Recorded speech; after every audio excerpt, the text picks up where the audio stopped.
Hello students. स्वागत है आप लोगों के अपने यूट्यूब चैनल शिक्षा हब में। तो देखिए विद्यार्थी, फिर से हम आपके लिए लेकर आ चुके हैं आपके जीके की क्लासेस, जिसमें हम लोग देख रहे हैं हिस्ट्री को, और हिस्ट्री में भी मध्यकालीन भारत को। ठीक है, मेडिवल हिस्ट्री को देख रहे हैं। बिल्कुल आप सभी ये सभी जान रहे होंगे, और इस बारे में मुझे ज़्यादा बताने की कोई ज़रूरत नहीं है, ना ही कोई नीड है। ठीक है, ये सभी बातें आपको मालूम है कि हम लोग जीके सेक्शन को कवर कर रहे हैं, और जीके सेक्शन में हम लोग हिस्ट्री को कवर कर रहे हैं, और हिस्ट्री में भी मेडिवल हिस्ट्री को कवर कर रहे हैं। मेडाइवल हिस्ट्री का आज हमारा सेकेंड पार्ट है, यानी कि सेकेंड लेक्चर है, दूसरा नंबर पार्ट है। और ये टोटल हिस्ट्री में टोटल 11 लेक्चर हमारे यहाँ पे कंप्लीट हो रहे हैं। ठीक है, ये क्लासेस सभी बच्चों के लिए महत्वपूर्ण है, जो भी बच्चे जो 2023 में CHS एंट्रेंस एग्ज़ाम्स के लिए प्रिपरेशन कर रहे हैं, और जो 2023 में एंट्रेंस एग्ज़ाम देने जाएंगे, उनके लिए बेहद ही महत्वपूर्ण जो है ये आज का सेशन होने वाला है। ठीक है, क्योंकि हम लोग पढ़ रहे हैं मिडाइवल हिस्ट्री, और आप सभी जानते हैं कि आपके एंट्रेंस एग्ज़ाम में मिडाइवल हिस्ट्री से, यानी कि मध्यकालीन भारत से, प्रश्नों की संख्या अधिक आने की चांसेस बनी है। ठीक है, ठीक है, तो ये बातें आप सभी जान रहे हैं। तो हम लोग पढ़ रहे हैं, क्या पढ़ रहे हैं बाबू? मुस्लिम आक्रमण पढ़ रहे हैं, और इसमें हम लोग देखेंगे, ठीक है, उसके अगले पार्ट को। ठीक है, तो ध्यानपूर्वक के इस टॉपिक को देखिएगा। और एक बात मैं बता दूं कि जो भी नए विद्यार्थी हैं और हमारे चैनल पे पहली बार विजिट किए हैं, तो उनसे यही कहेंगे हम कि एक बार आप हमारे चैनल को सब्सक्राइब कर लीजिए। सब्सक्राइब करने के साथ ही साथ हमारे जो बेल आइकन है उसको भी प्रेस कर लीजिएगा, ताकि अगले क्लासेस के लिए आप के पास नोटिफिकेशन जाए और आप उस क्लासेस को मिस ना कर सके। ठीक है, फटाफट से चलिए हम लोग अपने क्लासेस को स्टार्ट करते हैं। और क्लासेस अगर अच्छी लगी, कंटेंट अच्छा लगा, तो एक प्यारा सा लाइक ज़रूर करेंगे आप सभी। ठीक है, देखिए इसमें हम लोग क्या पढ़ने वाले हैं आपको मालूम है। इससे पहले हम लोग कुछ टॉपिक को इसमें कवर कर चुके हैं। ओके, जैसे कि आप सभी को मालूम है, एक क्लासेस हमारी मेडाइवल हिस्ट्री की चल चुकी है, और ये हमारी सेकंड क्लासेस हैं। इसमें हम लोग मध्यकालीन भारत देखने जा रहे हैं, और दिल्ली सल्तनत देखेंगे। ठीक है, 1206 से लेके 1526 ईसा तक के घटनाक्रम को इसमें हम लोग देखेंगे। इस टाइम जो भी जो यहाँ पे जो भी शासन किया, उसको हम लोग गुलाम वंश कहते हैं। क्या कहते हैं? गुलाम वंश कहते हैं, जो कि यहाँ पे आपको मेंशन किया गया है। ठीक है, क्या कहते हैं? गुलाम वंश। अब देखिए ये गुलाम वंश में कौन कौन से ऐसे जो शासक रहे, वह यहाँ पे आपको देखने को मिलेंगे। लेकिन मैं मुख्य रूप से बता दूं कि 4 ऐसे शासक जो हैं आपको पढ़ने हैं, इनसे ज़्यादा पढ़ने की कोई ज़रूरत नहीं है। मोटे तौर पे जो भी प्रश्न बनते हैं कम्पिटिटिव एग्ज़ामों में, वह इन्हीं 4 शासकों के द्वारा जो भी यहाँ पे किया गया है, यहीं से बनते हैं। ठीक है, इनसे कुछ रिलेटेड इंपॉर्टेंट युद्ध के बारे में देखेंगे। जैसे कि हम लोग देखते आ रहे हैं हर एक टॉपिक को। मैं बता दूं कि ये टॉपिक जो भी कवर कर लेगा, ये लेक्चर जो भी कवर कर लेगा, इससे बाहर आपका प्रश्न बनने का कोई चांस ही नहीं है। जो बनेगा, जो मैं लेक्चर आपको प्रोवाइड करता हूं, और जो मैं क्वेश्चंस प्रैक्टिस कराता हूं रात को 9:30 बजे से, अगर ये क्लासेस जो भी बच्चे हैं अटेंड कर लेते हैं, तो इतना याद, एक बात रखना, इतना ज़्यादा मैं पूरे कॉन्फिडेंस के साथ कह रहा हूँ कि इससे ज़्यादा कुछ आने की उम्मीद ही नहीं है, और इससे बाहर कुछ आएगा ही नहीं। कब? जब इतने पूरे कवर कर लोगे तो। ठीक है, आइए तो अपने टॉपिक पे आते हैं और टॉपिक को देखते हैं। देखिए दिल्ली सल्तनत जो है, ये 1206 से 1526 तक चला। ध्यानपूर्वक इस बात को देखिए कि दिल्ली सल्तनत के अंतर्गत 1206 से 1526 तक इतिहास का अध्ययन किया जाता है। इन 320 वर्षों के इतिहास में 5 वंश ने शासन किया है। 320 वर्षों के अंतराल में, ये 320 जो वर्ष हैं, इसमें 5 वंश ने शासन किया है। ठीक है, इससे ज़्यादा कोई नहीं किया है। 5 वंश जो है, पहला है हमारा गुलाम वंश, जो कि आज के लेक्चर में हम लोग पढ़ने जा रहे हैं। 1206 से लेकर के 1290 के बीच इनका शासनकाल रहा है। नेक्स्ट देखेंगे तो नेक्स्ट हमारा खिलजी वंश है, और खिलजी वंश जो है जस्ट गुलाम वंश के बाद आया, 1290 के बाद 1320 तक। नेक्स्ट देखेंगे तुगलक वंश है। क्या है? तुगलक वंश है, और तुगलक वंश जस्ट उसके बाद आया, खिलजी के बाद आया। कब? 1320 से लेकर के 1414 तक। ठीक है, नेक्स्ट चौथा देखेंगे, चौथा है हमारा सैयद वंश, और सैयद वंश जो है 1414 से लेकर के 1451 तक रहा।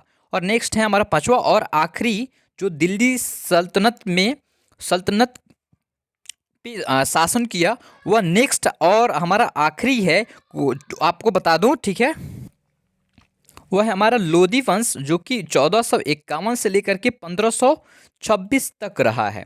ठीक है, तो मुख्य रूप से आज हम लोग पढ़ने जा रहे हैं मेरे प्यारे विद्यार्थी। क्या पढ़ेंगे आज हम लोग पढ़ेंगे इसको, जो एक हमारा ये है पूरा का पूरा गुलाम वंश को देखेंगे। और मैं बता दूं कि मुख्य रूप से हम उस पॉइंट को देखेंगे जिस पॉइंट से आपके प्रश्न बनने की पूरी पूरी चांसेस हैं और जिस पॉइंट से आपके प्रश्न बनते हैं। आइए देखिए, चलिए आगे के स्लाइड में लेकर चलते हैं और हम आपको दिखाते हैं। गुलाम वंश आप सभी को मालूम है 1206 से लेकर के 1290 तक शासन किया है। ओके, चलिए इस वंश, ध्यानपूर्वक देखिएगा, इस वंश को गुलाम वंश या दास वंश इसलिए कहते हैं क्योंकि इस वंश का संस्थापक कुतुबुद्दीन ऐबक मोहम्मद गोरी का गुलाम था। इसलिए इस वंश को दास वंश या गुलाम वंश के नाम से जाना जाता है। थोड़ा सा आप चलेंगे अपने पहले की क्लासेस में तो आप देखेंगे मोहम्मद गोरी जो थे, आप इनके बारे में भली भांति इनसे परिचित हैं। और ये भी आप जान रहे हैं कि मोहम्मद गोरी का जो गुलाम था वह कुतुबुद्दीन ऐबक था। देखिए, मैं थोड़ा सा आपको ले चलता हूँ आपके अभी के फिल्मी दुनिया में और आपको बताता हूँ। देखिए, आप सभी जो हैं जितने भी विद्यार्थी हैं वह बाहुबली 2 देखे हैं। ठीक है, बाहुबली 2 में जो कटप्पा था वह क्या था, महिष्मती जो साम्राज्य था उसका क्या था, बाहुबली जो था गुलाम था। लेकिन बात यहाँ पे ये आ रहा है कि गुलाम था, साथ ही साथ वह सेना जो है ना, आ, प्रमुख सेनापति भी वो था। जहाँ भी युद्ध होता था वहाँ पे वह जाता था, ये सारे कार्यों को करता था, लेकिन था वो क्या, गुलाम था। सेम वैसा ही उस टाइम भी हुआ था मोहम्मद गोरी और कुतुबुद्दीन ऐबक के साथ।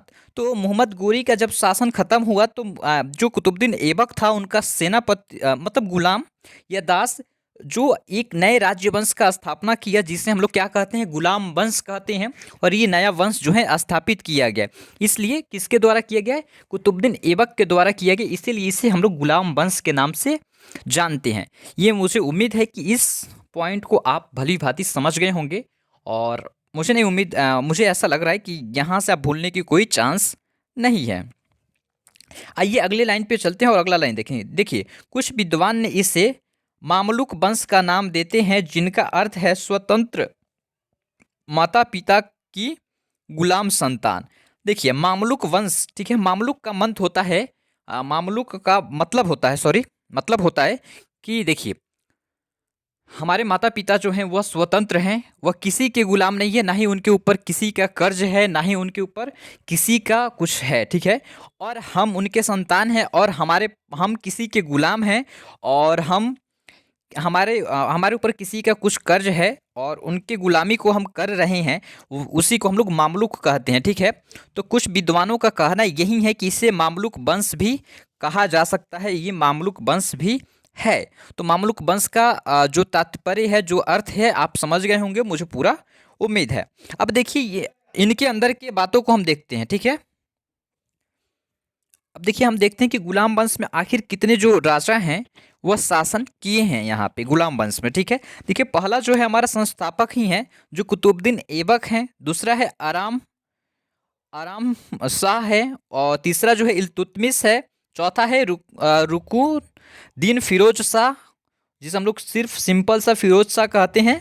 नेक्स्ट है रजिया सुल्तान, और नेक्स्ट है हमारा बहराम शाह, और नेक्स्ट है हमारा अलीउद्दीन मसूद शाह। ठीक है, और नेक्स्ट है हमारा नसरुद्दीन महमूद, और नेक्स्ट है हमारा 9 नंबर में बलबन है, और नेक्स्ट है कैकूबाद है, और नेक्स्ट है हमारा शमसुद्दीन है। यहाँ से मुख्य रूप से यही बातें याद रखना है कि गुलाम वंश का सबसे अंतिम शासक कौन है, तो शमसुद्दीन क्यूमर्स है। या क्यूमर्स आप याद रखोगे तो आप भली बात ऑप्शंस के थ्रू जा सकते हो। ठीक है, क्यूमर्स याद रखना। गुलाम वंश का अंतिम शासक जो रहा क्यूमर्स रहा, और गुलाम वंश का संस्थापक कुतुबुद्दीन ऐबक जो मोहम्मद गोरी का गुलाम था या दास था। और इसमें हम लोग कुछ 4 या 5 शासकों को देखेंगे, बाकी को छोड़ देंगे, बाकी को पढ़ने की कोई नीड नहीं है, कोई ज़रूरत नहीं है। जो आवश्यकता है उसी को करना है, जो आवश्यकता से फाजिल करने की कोई ज़रूरत नहीं है, वो आपके किसी काम का नहीं होगा। आइए अगले पॉइंट पे, अगले स्लाइड पे चलते हैं और देखते हैं कुतुबुद्दीन ऐबक को ठीक है, क्या देखते हैं, कुतुबुद्दीन ऐबक जो हमारे गुलाम वंश का जो है, ये गुलाम वंश के जो संस्थापक रहे हैं। देखिए कुतुबुद्दीन ऐबक को थोड़ा सा मैं आपको परिचय करा दूं, कुछ इस भांति दिखते हैं। ठीक है, कुतुबुद्दीन ऐबक। ठीक है, चलिए देखिए ध्यानपूर्वक कुतुबुद्दीन ऐबक के बारे में हम लोग देखते हैं। इनका जो शासनकाल रहा 1206 से लेकर के 1210 तक, 4 वर्षों तक ये शासन किए और उसके बाद ये चले गए। ठीक है, कहाँ चले गए चलिए आपको बताएंगे हम क्लासेस के दौरान। ठीक है, देखिए कुतुबुद्दीन ऐबक दिल्ली सल्तनत का पहला सुल्तान था। सुल्तान, राजा नहीं सुल्तान। ठीक है, चलिए कोई बात नहीं है। इसी को ही दिल्ली गुलाम वंश का संस्थापक कहा जाता है। कुतुबुद्दीन ऐबक मोहम्मद गोरी का गुलाम था। जब मोहम्मद गोरी ने भारत में लूटपाट कर की वापसी अफगान गया, उसने भारत में अपने दासों को नियुक्त किया जो भारत में उनके नाम से शासन करें। ध्यानपूर्वक समझिएगा इस बात को, इस पॉइंट को। मोहम्मद गोरी जो था, आपको मालूम है कि वह सिर्फ लूटपाट करने के लिए आता था हमारे भारत में। क्यों आता था? क्योंकि हमारा भारत जो है सर्व मतलब पूरे चीज़ों से संपूर्ण था और यहाँ पे हर एक चीज़ पाया जाता था। ठीक है, तो यहाँ से वह लूट करके अपने राज्य, अपने देश को लेकर जाता था, हमारे धन और संपत्ति को। ठीक है, तो जब ये अफगान जा रहा था, अपने ओर जा रहा था, तो कुछ गुलाम को, कुछ अपने दासों को नियुक्त कर गया अपने भारत में यहाँ पे कि ये जो है उनके नाम से, उसके नाम से, किसके, मोहम्मद गोरी के नाम से यहाँ पे शासन करें और हमारे ऊपर जो है शासन अपना ये चलाएं। ठीक है, तो उसी में से एक था हमारा कुतुबुद्दीन ऐबक था यही। ठीक है, राज्यारोहण। ठीक है, मोहम्मद गोरी की मृत्यु के बाद 25 जून 1206 ईसा को कुतुबुद्दीन ऐबक का राज्यारोहण लाहौर में हुआ। उसने लाहौर को ही अपनी राजधानी बनाया था। अब उसने लाहौर को ही अपना राजधानी बनाया था। आइए नेक्स्ट देखिए, नेक्स्ट है, जब यहाँ स्वतंत्र शासक बना तब यह, एक मिनट, तब यह क्या था, एक मिनट, आइए, हाँ, तब यह दासों से मुक्त नहीं था। देखिए जब यह स्वतंत्र शासक बना, ये जब स्वतंत्र शासक बना तब भी ये दासों से मुक्त नहीं था। इसलिए इतने सुल्तान की इसलिए इतने सुल्तान की उपाधि धारण नहीं की, बल्कि इसने, ठीक है, इसने सुल्तान की उपाधि धारण नहीं की, बल्कि मलिक और सिपहलकार, एक मिनट देखिए,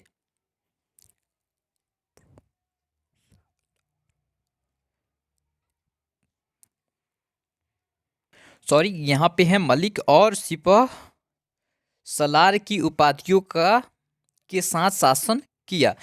क्यों नहीं किया? क्योंकि ये जब यहाँ पे स्वतंत्र शासक बना तब भी यह जो था दास से मुक्त नहीं था। यानी कि कुतुबुद्दीन ऐबक का ये जो, सॉरी, कुतुबुद्दीन ये ऐबक जो था, ये मोहम्मद गोरी का उस टाइम भी यह दास था, उस टाइम भी ये गुलाम था। ठीक है, तो इसलिए इसने सुल्तान की उपाधि धारण नहीं की। आइए अगले स्लाइड पे चलते, इतना डीप जाने की कोई ज़रूरत नहीं है। आइए कुछ इसकी उपाधियों के बारे में देख लेते हैं। ऐबक की कुछ उपाधियां हैं।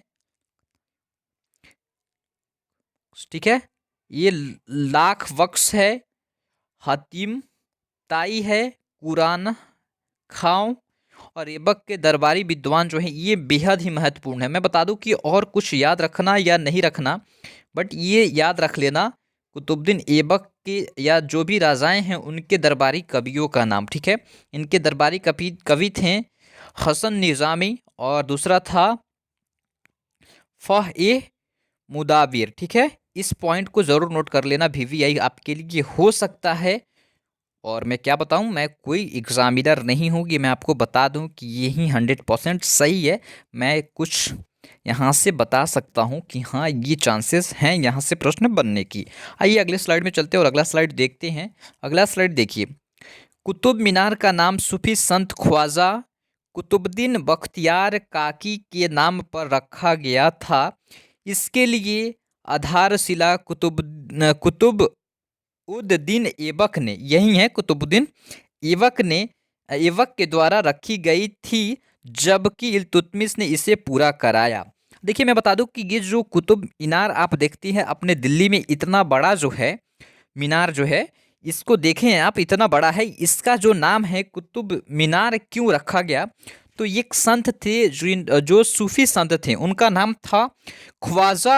यहाँ से इस पॉइंट को अंडरलाइन कर लो, ख्वाजा कुतुबुद्दीन बख्तियार काकी। इनके ही नाम पे ये कुतुब मीनार नाम रखा गया। कुतुब मीनार बनाने का काम शुरू का सर्वप्रथम किसके द्वारा किया गया? तो यही जो है हमारे कुतुबुद्दीन ऐबक के द्वारा इसका पहला नींव डाला गया है। क्योंकि मैं बता दूं कि कुतुब मीनार जो बना है उसको बनाने वाले कोई एक व्यक्ति नहीं है, कोई एक शासक नहीं है, उसमें दो या तीन शासकों का जो है हेल्प वहाँ पे हुआ है, तीन शासकों का पूर्ण रूप करने में, ठीक है यहाँ पे। तो चलिए हम बताते हैं, देखिएगा धीरे धीरे आप सभी चीज़ों को समझते चलेंगे, ठीक है। और आपको बहुत ही, मैं बता दूं कि हिस्ट्री एक ऐसा है कि आपको सभी जगहों पे घुमाता है, ठीक है, अपने स्टडी के माध्यम से, ठीक है, आपको घुमाएगा। देखिए अभी जैसे कि आप मेडाइवल हिस्ट्री पढ़ रहे हैं और मेडाइवल हिस्ट्री में आप देख रहे हैं दिल्ली को, और दिल्ली में जो कुतुब मीनार बनकर खड़ा हुआ है उसकी एक एक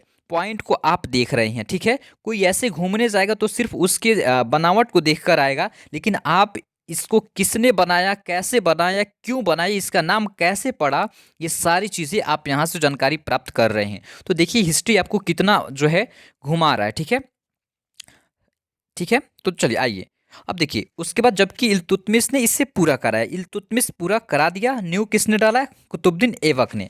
आगे देखेंगे तो देखिएगा कुतुब मीनार की 2 मंजिलों का निर्माण कुतुबुद्दीन ऐबक ने करवाया था। जो 2 मंजिल है यहाँ तक कि इसको कुतुबुद्दीन ऐबक ने कराया था।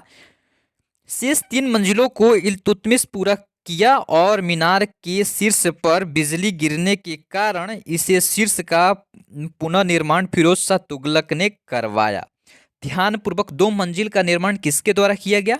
कुतुबुद्दीन ऐबक के द्वारा। इसके बाद ये जो 3 मंजिल बचे हैं ऊपर के, आइए देखिए ये जो 3 मंजिल ऊपर के जो बचे हैं ये किसके द्वारा किया गया? हमारे इल्तुतमिश के द्वारा किया गया।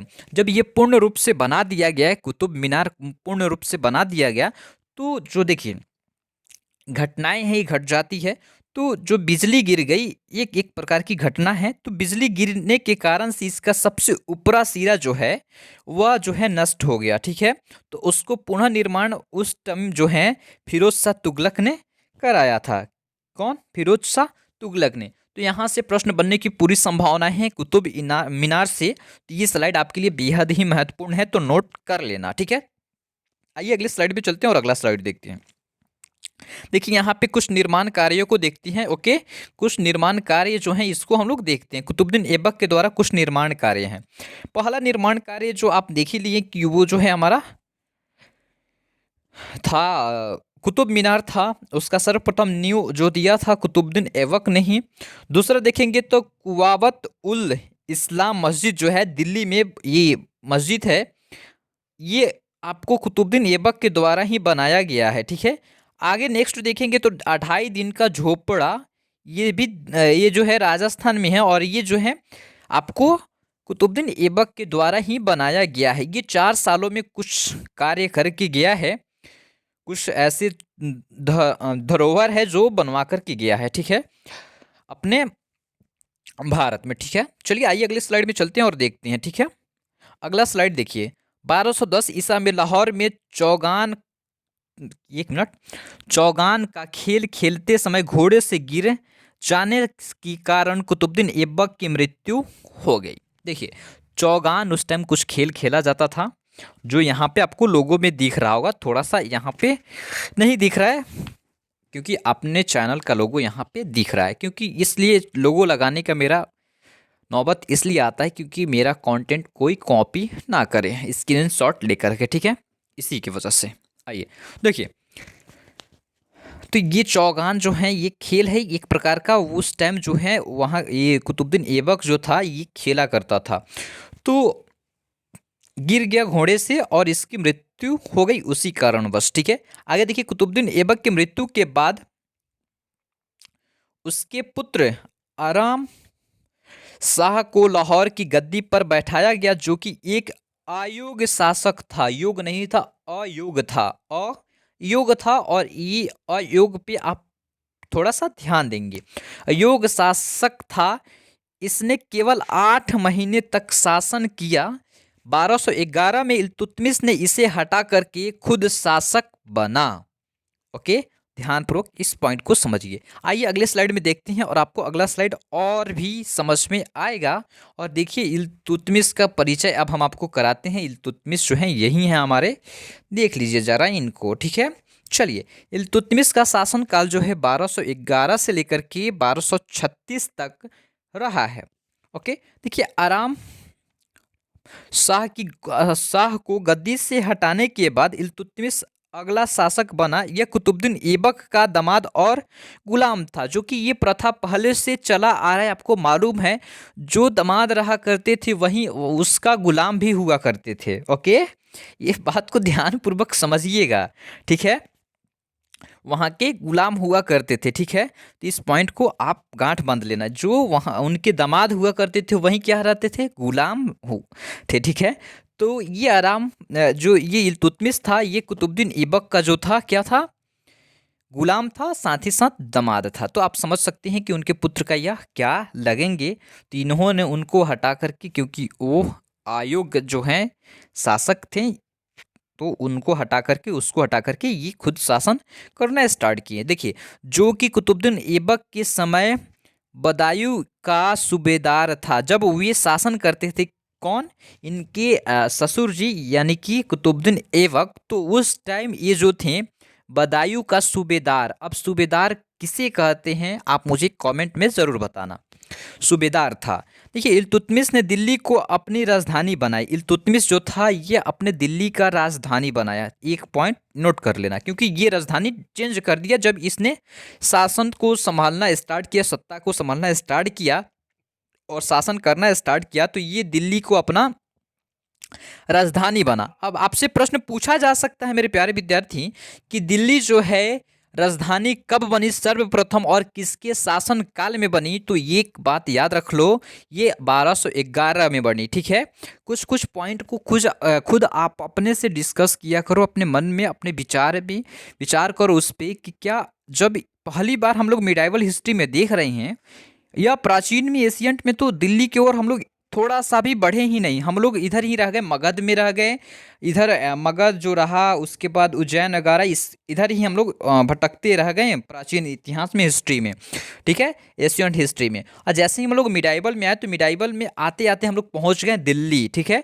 तो आपको मालूम होना चाहिए कि सर्वप्रथम दिल्ली जो है हमारी राजधानी कब बनी, तो 1211 में, ठीक है। किसी को कुछ डाउट होगा तो आप बेझिझक हमें कमेंट बॉक्स में कमेंट कर सकते हैं।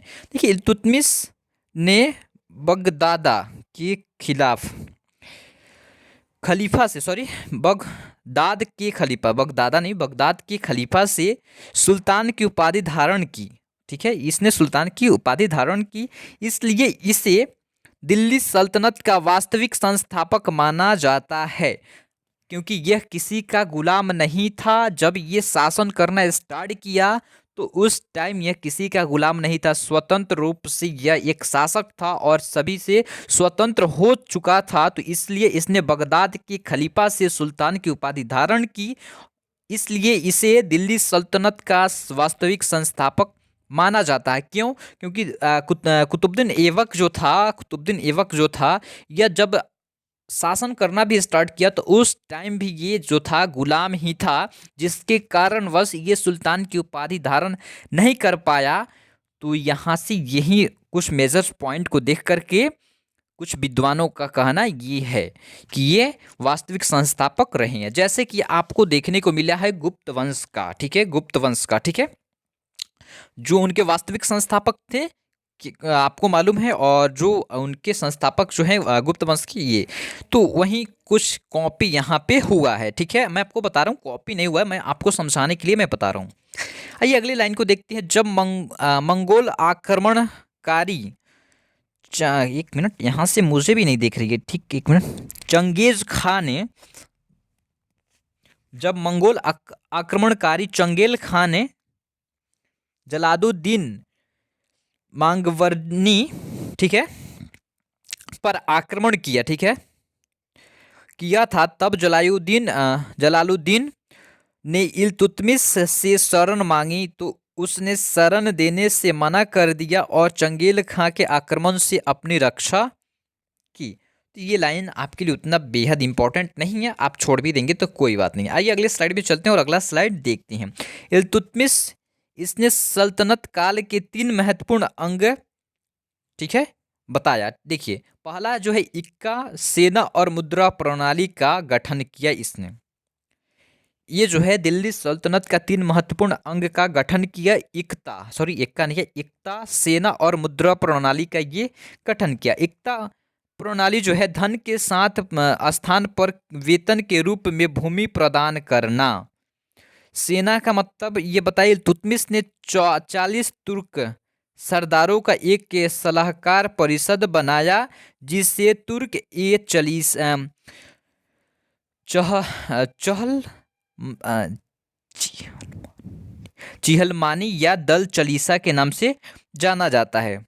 ठीक है, तुर्क ए चिहलमानी, ठीक है, या दल चलीसा के नाम से जाना जाता है। आपसे प्रश्न पूछा जा सकता है कि चलीसा दल के गठन किसने किया, तो इल्तुतमिश ने किया। ये स्लाइड आपके लिए वीबीआई है, पूरे इंपॉर्टेंट ये स्लाइड पूरा, ठीक है। टंगा, इल्तुतमिश द्वारा प्रचलित सिक्के, टंगा जो है ये इसने चलाया, और चीतल, ठीक है। तो ये इतना डीप आपसे जाने की ज़रूरत नहीं है, बट मैं दे दिया हूँ, आप एक नज़र में इससे भी देख सकते हैं। आइए अगले स्लाइड में चलते हैं और अगला स्लाइड देखते हैं। देखिए, इल्तुतमिश की प्रमुख विजय, जो इसके प्रमुख विजय हैं इसको देखिए। 1215 में तराइन के तृतीय युद्ध में ताजुद्दीन इलौदा को पराजित किया, ठीक है, इल्दौस को, ठीक है, इल्दौस को पराजित किया।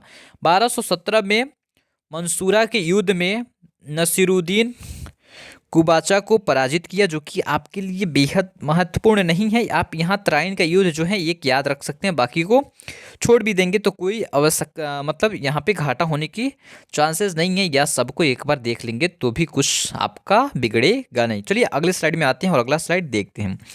अगला स्लाइड में देखेंगे तो कुछ अलग ही दिख रहा होगा, कुछ ऐसे ही अलग पिक्चर दिख रहे हैं।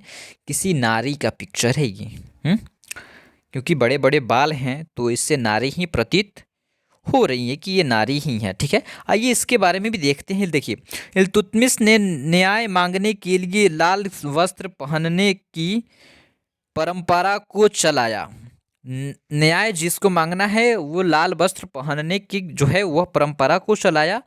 1236 में इल्तुतमिश की मृत्यु हो गई। इसने अपने जीवन काल में ही रजिया सुल्तान को अपना उत्तराधिकारी नियुक्त कर दिया गया था, जो कि ये जो नारी आपको देख रही है ये हमारी रजिया सुल्तान है, रजिया सुल्ताना, ठीक है। जो इल्तुतमिश जो था अपने जीवन काल में, यानी कि मरने से पहले ही ये इसको अपना उत्तराधिकारी यानी कि इसको शासक जो है हमारे बाद जो शासक बनेंगी यही बनेंगी, ठीक है। इल्तुतमिश की मृत्यु के बाद 40 सदस्यों ने रजिया को शासक ना बना करके रुकनुद्दीन फिरोज शाह को सुल्तान बनाया, जबकि इल्तुतमिश का सबसे छोटा बेटा था, ठीक है। ये जो था फिरोज शाह, ये इल्तुतमिश का छोटा बेटा था, बट इल्तुतमिश जो था ये अपने बेटी रजिया को ही सुल्ताना बना करके गए थे भगवान के पास, मतलब कि मृत्यु को प्राप्त किए थे अपने जीवन काल में, इसको बना चुके थे। लेकिन यहाँ पे जो वे चालीसा दल का गठन किए थे अपने सदस्यों का सलाह के लिए, उन्होंने ऐसा ना करके उनके छोटे बेटे को उनके गद्दी पे बैठा दिया रजिया के जगह पे, ठीक है। रजिया ने न्याय के लिए लाल वस्त्र पहनकर, देखिए जो ये परंपरा था कि जो जिसको भी न्याय चाहिए वो लाल वस्त्र पहनकर आए, तो रजिया ने न्याय के लिए लाल वस्त्र पहनकर जुम्मे के दिन मस्जिद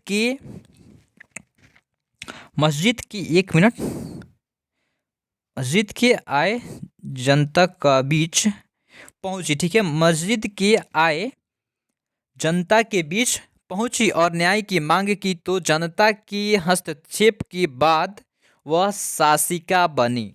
अंत में ये जो रजिया है ये शासिका बनी। इसके पीछे का एक लंबा कहानी है, बट जो मेजर पॉइंट है हम आपको वहीं बता रहे हैं, ठीक है, बनी। तो आइए अगले स्लाइड में देखते हैं। थोड़े से नज़रों में इस रजिया को देखते हैं, एक दृष्टि में आपको ये जो रजिया हैं देखिए इनका जो है कुछ इसी प्रकार के हैं, देख लीजिए, ठीक है, ठीक है। देख करके डरिएगा नहीं, क्योंकि ये आपका ये जो पिक्चर है, ठीक है, डरिएगा नहीं, ठीक है, तो कुछ ऐसा आया क्योंकि पुराने पिक्चर हैं। रजिया दिल्ली की प्रथम एवं अंतिम महिला सुल्ताना थी। दिल्ली पे शासन करने वाला पहला महिला सुल्ताना और अंतिम महिला सुल्ताना जो रही वह एक एकलौता रजिया थी। रजिया ने जमालुद्दीन याकूत को प्रोत्तन करके सॉरी प्रोन्नत करके अमीर ए आखुर नियुक्त किया। अमीर ई आखुर का मतलब होता है अश्वशाला का प्रधान। ठीक है, अश्वशाला का प्रधान। तुर्की अमीरों ने रजिया का जमालुद्दीन याकूत से प्रेम संबंध का अफवाह फैलाए। तुर्की अमीरों ने, ठीक है, अफवाह फैला दिया गया कि ये जो रजिया हैं इनका जो प्रेम संबंध है जमालुद्दीन के साथ है। कुछ ऐसा अफवाह हो या सही जो हम बता रहे हैं इसी को आपको मान लेना है, ना कि इसमें अब डूब जाना है कि क्या सच में रजिया जो थी वो जमालुद्दीन से प्रेम करती थी या नहीं करती थी।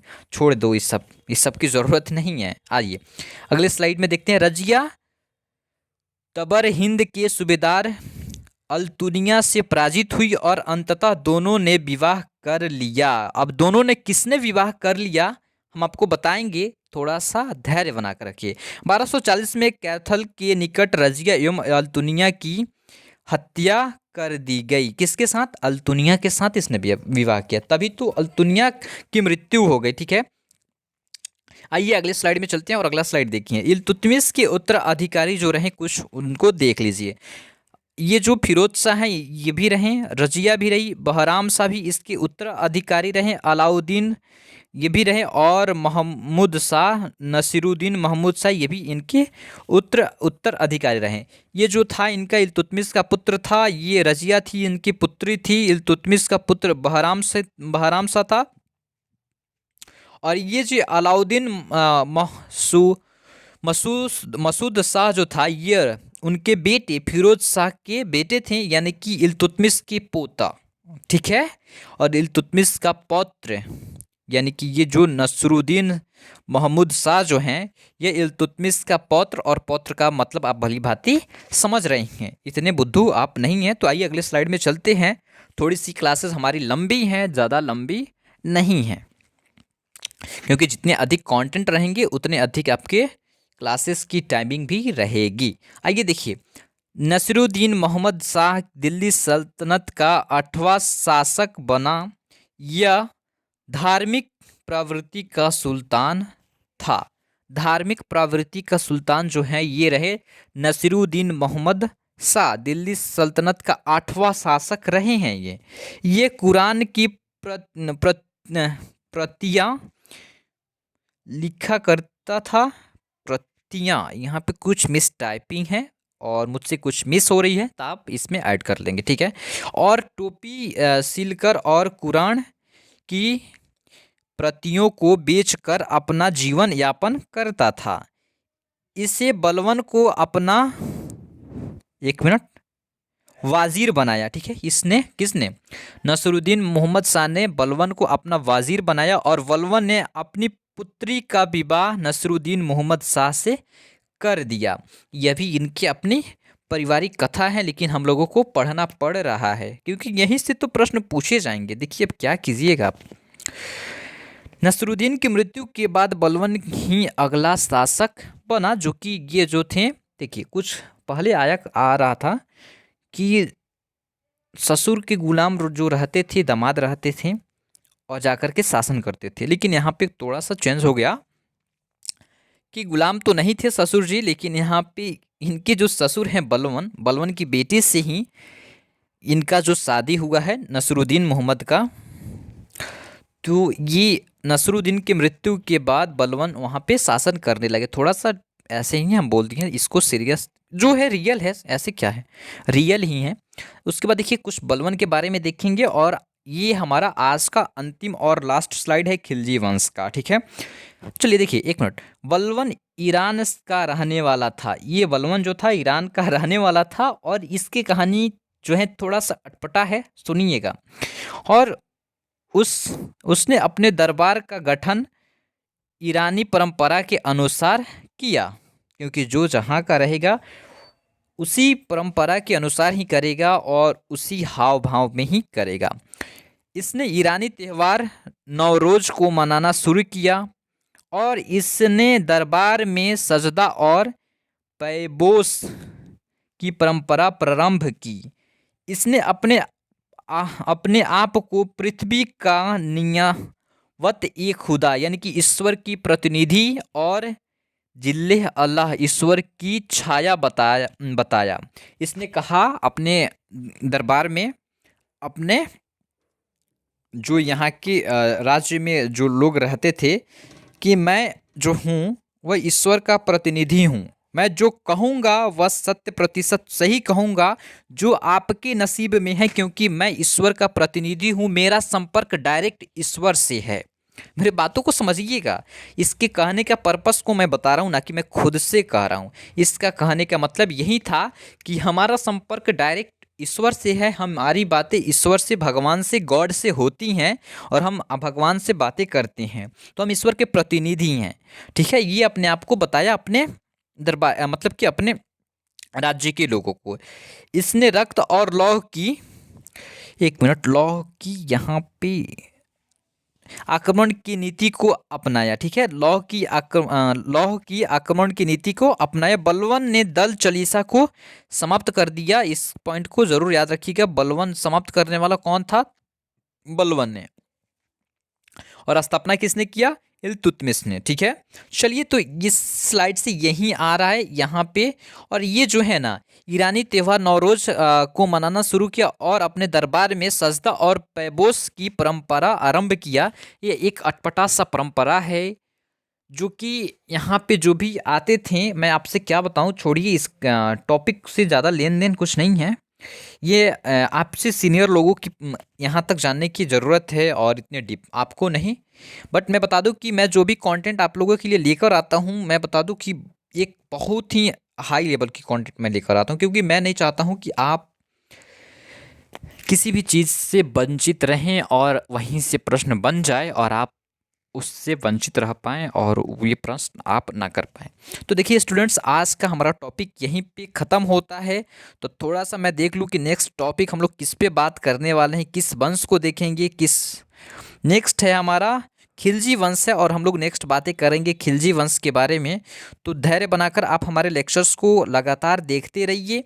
और जो भी बच्चे हैं, अगर उनको नहीं मालूम है कि हम लोग प्रैक्टिस कैसे करें, क्या क्या चीज़ें करें, हाँ सर आप तो क्लासेस दे देते हैं, तो देखिए हम जो है लाइव जो है प्रैक्टिस आपको कराते हैं रोज़ का रोज़ 9:30 बजे।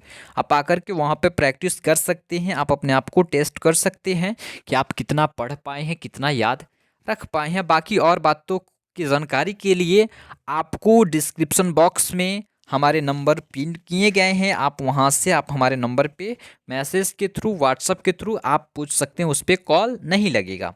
ठीक है बच्चे, तो फटाफट से सभी बच्चे जो भी लाइक नहीं की तो लाइक कर दो और एक प्यारा सा कमेंट ज़रूर करना। तो चलिए फिर मिलते हैं अपने नेक्स्ट टॉपिक के साथ, ऐसा ही लाजवाब कंटेंट के साथ। तब तक के लिए आप अपना ख्याल रखेंगे, स्वस्थ रहेंगे, मस्त रहेंगे। तब तक के लिए थैंक यू, जय हिंद, बाय बाय।